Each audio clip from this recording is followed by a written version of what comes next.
آج جس دلیری سے مودی کی ریاستی دہشت گردی کا مقابلہ مقبوضہ جموں کشمیر کے عوام بالخصوص اور پوری دنیا میں بسنے والے کشمیری بالعموم سیاسی، سفارتی، اخلاقی اور عسکری طور پر کر رہے ہیں، میں بطور وزیر اعظم آزاد کشمیر، میری کابینہ، میری حکومت اور یہ عوام ان کی پشت بانی کرنے میں ایک لمحے کی بھی ہچکچاہٹ کا اظہار نہیں کریں گے، نہ ہی ہماری جانب سے کوئی معذرت خانہ رویہ اپنایا جائے گا۔ اس نظام کی دلیل، اس نظام کو قائم رکھنے کی وجہ ان شہیدوں کا خون ہے، ان ماؤں بہنوں بیٹیوں کی عصمتوں آنچلوں کی بدحالی پامالی کے بعد ہم نے ان کی اس امید کو زندہ رکھنا ہے کہ وہ وقت قریب ہے انشاءاللہ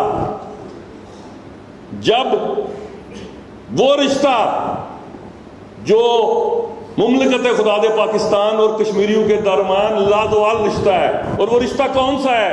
لا الہ الا اللہ محمد رسول اللہ، جب اس کے ماننے والے اٹھیں گے، اس خونی لکیر کو پامال کریں گے اور اپنے مقبوضہ جموں کشمیر کے بہن بھائیوں کے ساتھ کھڑے ہو کر آزادی کی جدوجہد میں اپنا کردار ادا کریں گے۔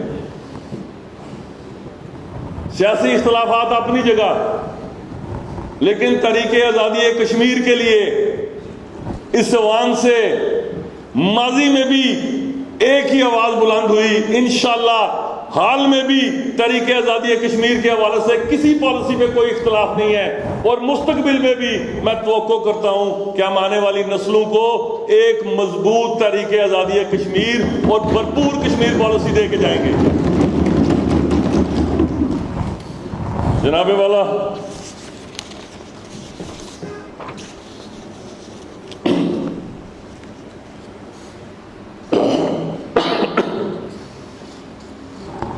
حالیہ انتخابات میں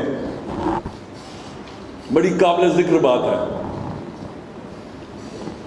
وادی کی 3 لوک سبھا کی نشستوں پر بھارتی جنتا پارٹی کا ٹکٹ لینے کے لیے بھی کوئی فرد تیار نہیں ہوا۔ اس سے بڑا تمانچہ مودی کے منہ پر کیا پڑ سکتا ہے؟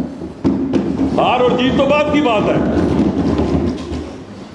اور آج ایک ٹویٹ میری نظروں سے گزرا عمر عبداللہ صاحب کا، ان کے دادا محترم نے بھارت نوازی کی جانب پہلا قدم رکھا تھا، تاریخ کے لمحوں نے یہ وقت بھی دیکھا ہے، لمحوں نے خطا کی تھی، صدیوں نے سزا پائی، کہ مقبوضہ کشمیر میں تعمیر و ترقی کے نام پر بھارت نے جتنا انفراسٹرکچر اپنی افواج کے لیے دفاعی نقطہ نظر سے بنایا، آج نریندر مودی نے کیا کیا کہ بنایا اس نے دفاعی نقطہ نظر سے، احسان جتلایا کہ مقبوضہ کشمیر کے شہریوں کے لیے انفراسٹرکچر ڈیولپمنٹ کے لیے میں کام کر رہا ہوں، اور وہ سارے کا سارا کریڈٹ وہ لے کے جتنا اس انفراسٹرکچر پر پیسہ لگا تھا وہ سارے کا سارا قرض کی صورت میں یونین ٹیریٹری کی وہ حکومت جو ابھی جس کی پیدائش بھی نہیں ہوئی اس کے متوقع وزیر اعلیٰ کے ذمہ ڈال کے چلا گیا۔ ڈوب مرنے کا مقام ہے، اور جو وزیر اعلیٰ، وہ بھی جو کٹھ پتلی وزیر اعلیٰ، اس کو خود بنانا ہے۔ تمام تر بھارتی ہتھ کنڈوں کے باوجود اس خوف سے نریندر مودی کی رات کی نیند تباہ ہو چکی ہے کہ جو میرا کٹھ پتلی وزیر اعلیٰ ممکن ہے وہ بھی بغاوت کر جائے تو اس کی اختیارات کو بھی محدود کرنے کے لیے جو وزیر اعلیٰ کے اختیارات ہیں یونین ٹیریٹری کے، وہ بھی مقبوضہ کشمیر میں لیفٹیننٹ گورنر کو منتقل کر دیے گئے ہیں۔ تو کون سی کامیابی کا وہ دعوے دار ہے؟ اربوں خربوں کا قرضہ یونین ٹیریٹری کے ذمہ لگا کے وہ مقبوضہ کشمیر سے نکل گیا۔ آیا آزاد کشمیر میں کوئی ایک ایسی روایت ہے؟ آپ کے تمام قومی پروجیکٹس کے سود حکومت پاکستان ادا کر رہی ہے۔ ہم 1 روپیہ مانگتے ہیں، ان کے پاس 8 آنے کی گنجائش بھی نہیں ہوتی، ہمیں 2 دے دیتے ہیں۔ اور کشمیری موسم کش قوم نہیں ہے، ہمیں پتہ ہے کہ روشن اور مضبوط پاکستان ہی تحریک آزادی کشمیر کی بقا اور سلامتی کا ضامن ہے، اور اس کے لیے کشمیریوں کو کوئی بھی قربانی دینی پڑی اس سے قطعاً دریغ نہیں کریں گے۔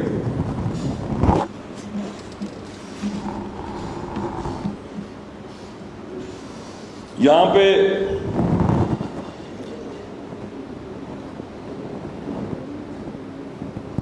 میرے برادر مدر سعید صاحب نے اسماعیل ہانیہ صاحب کی شہادت پر سیر حاصل گفتگو کی۔ دیکھیے، مسئلہ مسلم امہ کا ہے کہ یہ جملہ نیل کے ساحل سے لے کر تابخا کے کاشگر یہ معدوم پڑ گیا۔ یہ حقیقت ہم سب کو ماننی پڑے گی، تسلیم کرنی پڑے گی، نہیں تو یہ ممکن ہے کہ ایک نقطے جتنا اسرائیل ہزاروں میل دور برادر اسلامی ملک ایران کے دارالحکومت کے اندر ڈرون میزائل کا اٹیک کرے۔ یہ کیوں کر ممکن ہے؟ 40,000 سے زیادہ فلسطینی شہید ہو گئے، اب تو لوگ ہولوکاسٹ کی بات ہی کرنا بھول جائیں گے۔ لیکن سلام ہے ان ماؤں کو، ان فلسطینی ماؤں کو کہ جنہوں نے بچوں کے لاشیں اٹھا رکھے ہیں، لیکن ان کے حریت کے جذبے میں کوئی کمی نہیں آئی۔ اور اس سے بڑھ کر قربانیاں گزشتہ 60-70 سالوں میں کشمیری قوم بھی دے رہی ہے، دے بیٹھی اور دے رہی ہے۔ یہ درست بات ہے کہ تعمیر و ترقی کے نام پر ہم نے اپنے اصل مقصد سے دوری اختیار کر لی۔ اگر آپ کی ریاستیں محفوظ ہیں، سرحدیں ریاستی محفوظ ہیں، تو تعمیر و ترقی بھی کسی کام کی۔ اگر دشمن کی جارحیت اس حد تک بڑھ جائے کہ آپ تعمیر و ترقی کے نام پر اپنی قومی غیرت اور خودی کو ہی بھول جائیں، تو پھر ایسی قوموں کو تاریخی عبرت کا نشان بنا دیتی۔ یہ امتیاز بار صورت ہمیں زندہ رکھنا ہے۔ یہ 100% درست بات ہے کہ آج ہمیں نوجوان نسل کو یہ بتانا ہے کہ civil infrastructure, roads, hospital, schools, یہ آئینی طور پر ٹیکس پیئر کا حق ہے کہ اسے بہترین سہولتیں حکومت وقت اس کے لیے فراہم کرے۔ لیکن اس سے اول بات کیا ہے کہ اگر نظریاتی طور پر قوم آلودہ ہو گئی، نوجوان ذہنوں میں کنفیوژن بڑھتی گئی، تو یہ تعمیر و ترقی کسی کام کی نہیں ہے۔